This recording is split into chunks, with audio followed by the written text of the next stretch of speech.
bonsoir. Présentez-vous s'il vous plaît. Maxime Baldé, avocat à la Cour, président de l'INE. Alors, nous sommes dans une phase de plaidoirie. Alors, dites-nous, quelles sont vos remarques durant cette période? Qu'est-ce que vous remarquez effectivement? Comme vous l'avez dit, nous sommes dans la phase de réquisition de plaidoirie. Pour l'instant, ça se passe très bien. Nous avons toujours souhaité qu'il y ait un procès juste et équitable. Et je pense que depuis le début du procès jusqu'à maintenant, tous ceux qui observent et regardent ce procès sont quand même satisfaits par rapport au déroulement.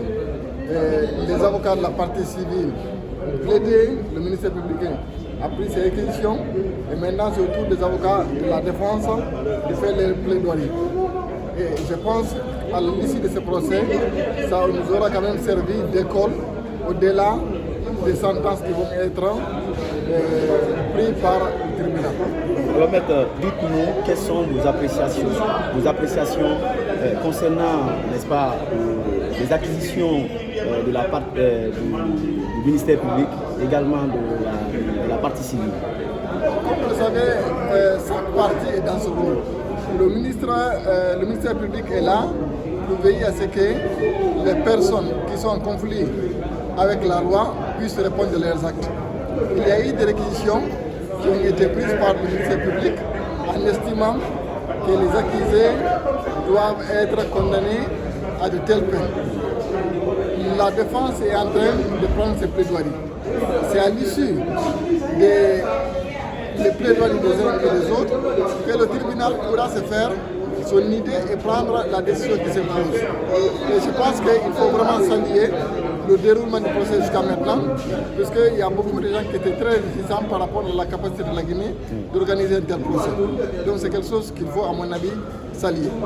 Mais est-ce que vous ne trouvez pas qu'il y a un déséquilibre vis-à-vis des peines qui ont été, en tout cas, vraiment attribuées à ces accusés, étant donné qu'il y a ces infractions qui sont, en tout cas, vraiment les mêmes que d'autres qui sont retrouvés à des peines perpétuité, et par contre d'autres à 15 ans. Est-ce que vous ne trouvez pas que cela est une déséquilibre? Vous savez, la responsabilité pénale est le personnel individuel. Oui. Et chaque accusé doit répondre à ses actes. Le ministère public est là pour apporter les éléments de preuve au-delà d'un raisonnable pour demander la condamnation.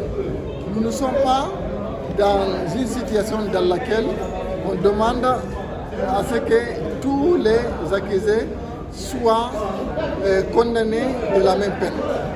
Chaque accusé doit être condamné en fonction des actes qu'il aura commis.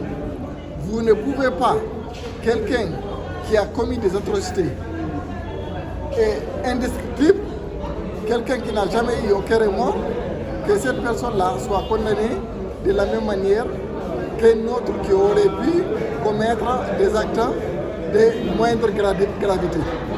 Donc c'est au ministère public, en fonction de la gravité des faits, en fonction des actes qui sont posés par chaque accusé, qui doit déterminer la peine qui s'y est et qui va requérir devant le tribunal. Maintenant, c'est au tribunal, sur la base de l'ensemble des preuves qui ont été discutées contradictoirement devant le public, devant le tribunal, qui décidera si effectivement telle peine doit être rejetée, telle peine doit être acceptée. Il n'est pas dit nécessairement que le tribunal va suivre à la lettre les réquisitions qui ont été présentées par le ministère public.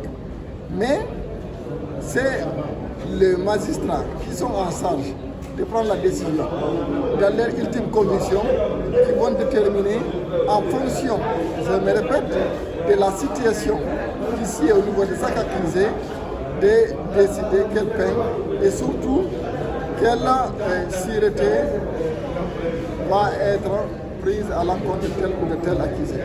Merci. Merci à vous aussi.